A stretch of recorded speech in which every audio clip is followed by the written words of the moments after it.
यहाँ प्रस्तुत है एक संवेदनशील, भावुक और नई सोच वाली प्रेरणादायक कहानी।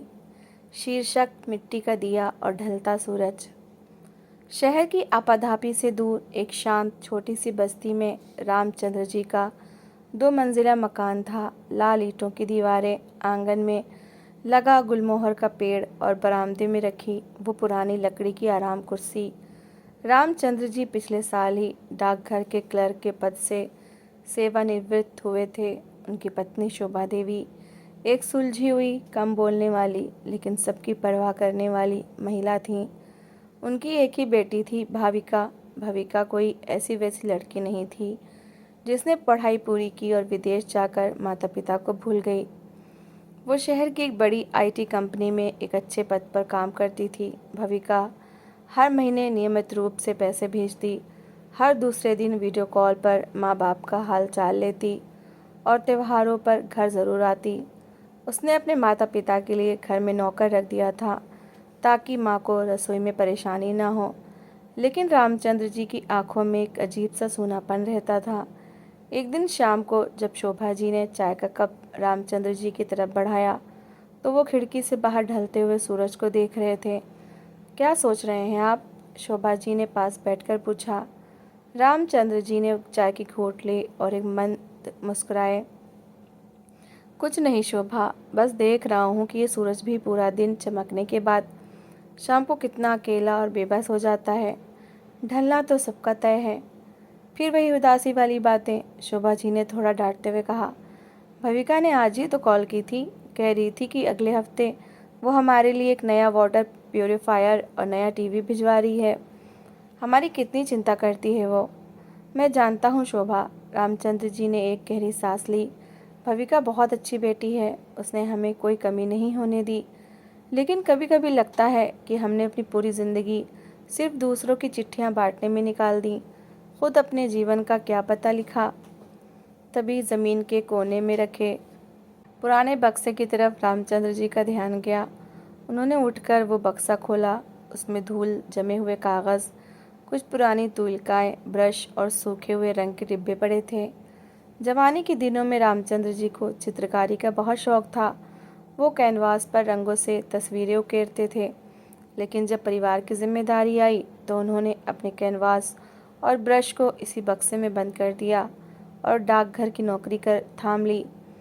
शोभा जी ने उन सूखे रंगों को देखा और उनकी आंखें नम हो गईं। वो जानती थीं कि इस आदमी ने अपने परिवार के लिए अपनी किस किस इच्छाओं को की बलि दी थी। भविका वीकेंड पर घर आई। वो अपने साथ बहुत सारे उपहार, दवाइयाँ और घर के लिए सामान लाई थी। घर में रौनक आ गई। रसोई में उसकी माँ उसकी पसंद का खाना बना रही थी और बरामदे में भाविका अपने पापा के साथ बैठी थी। पापा, भाविका ने लैपटॉप से नज़र हटाते हुए कहा, मैंने आपकी आंखों की जांच के लिए शहर के सबसे बड़े डॉक्टर से अपॉइंटमेंट ले लिया है। अगले महीने हम चलेंगे। रामचंद्र जी ने प्यार से भाविका के सिर पर हाथ फेरा। बेटा, तू इतनी भाग दौड़ क्यों करती है? हम बिल्कुल ठीक हैं। तू अपनी सेहत का ध्यान रखा कर। दिन भर कंप्यूटर के सामने बैठी रहती है। पापा, मुझे आपकी और माँ की चिंता रहती है ना? भाविका ने कहा। रामचंद्र जी मुस्कुराए। बेटा, तू अपनी जिम्मेदारी बहुत अच्छी तरह निभा रही है, पर एक बात बता, तू खुश है ना? भाविका थोड़ी देर के लिए चुप हो गई। उसने अपने पापा का चेहरा देखा। उसकी आंखों में थकावट थी लेकिन एक चमक भी थी। भाविका ने कहा, हाँ पापा, काम का थोड़ा तनाव रहता है, पर सब ठीक है। उसी शाम जब भाविका अपने कमरे में काम कर रही थी, उसने देखा कि पापा अपने पुराने बक्से के पास बैठे हैं। वो एक सूखे हुए ब्रश को अपनी उंगलियों से सहला रहे थे। भाविका के दिल में कुछ चुभा। उसने अपनी माँ से पूछा, माँ, पापा ये पुराना बक्सा क्यों खोल कर बैठे हैं? शोभा जी ने एक ठंडी सांस भरी। तुझे नहीं पता भाविका, तेरे पापा जमाने में बहुत सुंदर पेंटिंग बनाते थे। जब तेरी दादी बीमार हुई और घर में पैसे की तंगी हुई तो इन्होंने अपनी कला को इसी बक्से में दफना दिया और डाकघर की नौकरी पकड़ ली। पूरा जीवन हमारे लिए घिसते रहे। अब रिटायरमेंट के बाद वो खुद को खाली महसूस करते हैं। भाविका खुद को महसूस हुआ कि उसने अपने माता पिता को हर सुख सुविधा देने की कोशिश की। अच्छा खाना, अच्छी दवाइयाँ, आरामदायक घर, लेकिन उसने कभी ये ध्यान ही नहीं दिया कि उसके पिता के अंदर का कलाकार वर्षों से भूखा था। भाविका सोमवार को वापस शहर चली गई, लेकिन इस बार उसने कुछ अलग करने की ठानी थी। उसने शहर के सबसे अच्छे आर्ट सप्लाई स्टोर से एक बड़ा कैनवास, नए एक्रिलिक रंग, बेहतरीन क्वालिटी के ब्रश और एक स्टैंड खरीदा और अपने एक दोस्त के हाथों गांव भिजवा दिया। साथ में एक छोटा सा लेटर भी था। प्यारे पापा, आपने पूरी ज़िंदगी मेरे सपनों का कैनवास सजाया है। अब समय है कि आप अपने सपनों में रंग भरें। यह आपके लिए मेरी तरफ से एक छोटी सी शुरुआत है।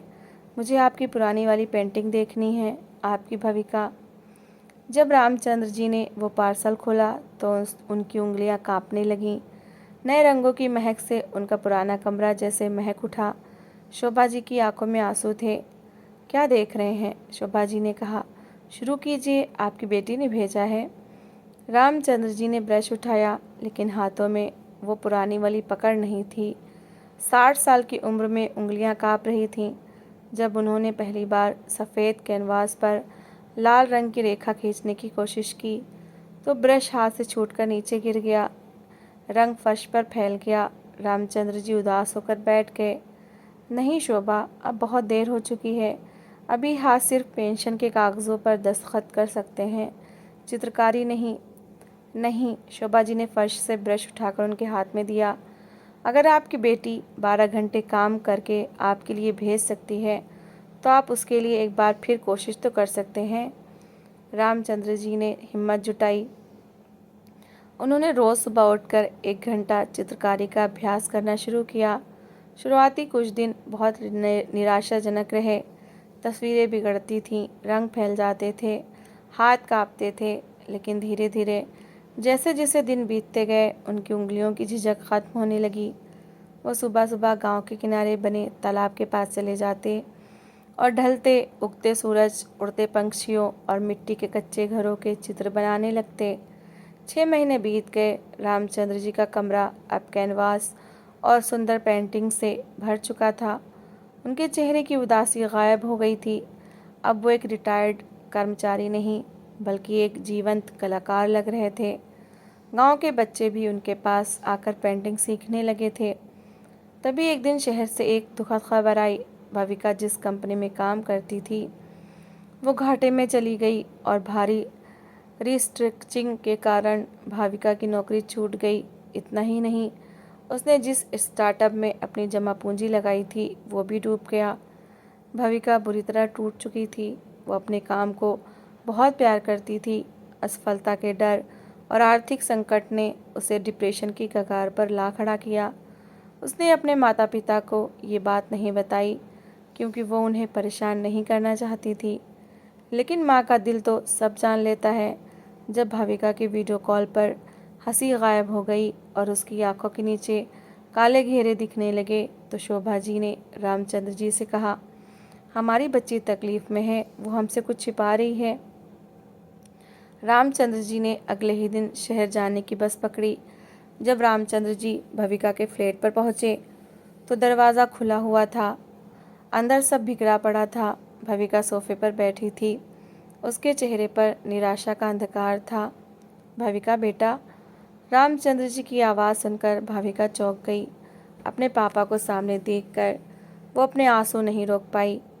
वो दौड़कर उनके गले लग गई और फूट फूट कर रोने लगी। पापा, मैं हार गई। भाविका ने सिसकते हुए कहा, मैंने सब कुछ खो दिया। मेरी नौकरी चली गई, मेरी बचत ख़त्म हो गई। मैं सोचती थी कि मैं आपका सहारा बनूंगी, लेकिन मैं तो खुद बिखर गई। रामचंद्र जी ने भाविका के सिर को सहलाया और उसे शांत कराया। उन्होंने कमरे को थोड़ा ठीक किया और भाविका के लिए गर्म चाय बनाई।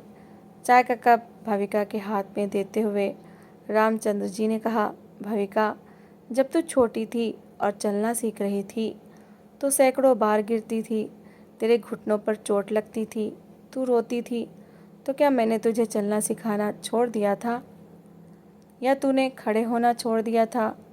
पापा, वो बचपन था। भाविका ने निजी नज़र करके कहा, अब मैं बड़ी हो गई हूँ। कॉरपोरेट दुनिया में हारने वाले को कोई दूसरा मौका नहीं देता। रामचंद्र जी मुस्कुराए। उन्होंने अपने साथ लाए हुए कपड़े के थैले में से एक कैनवास निकाला और टेबल पर रख दिया। वो कैनवास कोई नया चित्र नहीं था, वो रामचंद्र जी का पहला चित्र था, जिस पर पहली बार ब्रश चलाते समय रंग फैल गया था और धब्बा लग गया था। ये क्या है पापा? भाविका ने पूछा। ये मेरी पहली पेंटिंग है बेटा, रामचंद्र जी ने कहा। जब तूने मुझे रंग भिजवाए थे तो मेरे हाथ कांप गए थे और ये बड़ा सा काला धब्बा कैनवास पर लग गया था। मैंने सोचा था कि कैनवास ख़राब हो गया, अब मैं कभी पेंटिंग नहीं कर पाऊँगा। मैं हार मानकर बैठ गया था। भाविका ने उस चित्र को ध्यान से देखा। उस काले धब्बे के चारों ओर रामचंद्र जी ने बहुत ही खूबसूरत लाल और पीले रंग की पत्तियाँ और एक उड़ता हुआ बाँस बना दिया था। वो काला धब्बा अब एक सुंदर चट्टान जैसा दिख रहा था, जिस पर बाज़ बैठा हुआ था। रामचंद्र जी ने भाविका का हाथ थामकर कहा, बेटा, जिंदगी भी इसी कैनवास की तरह है। जब इस पर असफलता या दुख का कोई काला धब्बा लग जाए तो इसका मतलब ये नहीं कि कैनवास ख़राब हो गया। इसका मतलब सिर्फ ये है कि तुझे अपनी सोच बदलकर उस धब्बे के चारों ओर एक नई और सुंदर तस्वीर बनानी है। असफलता ज़िंदगी का अंत नहीं है भाविका, वो तो बस एक नया अध्याय शुरू करने का इशारा है। भाविका अपने पिता के चेहरे को देखती रह गई। जिन पिता को वो हमेशा एक कम बोलने वाला सीधा साधा सरकारी कर्मचारी मानती थी, उनके अंदर जीवन का इतना गहरा अनुभव और ज्ञान छिपा था। पापा की बातों ने भाविका के अंदर सोई हुई हिम्मत को जगा दिया।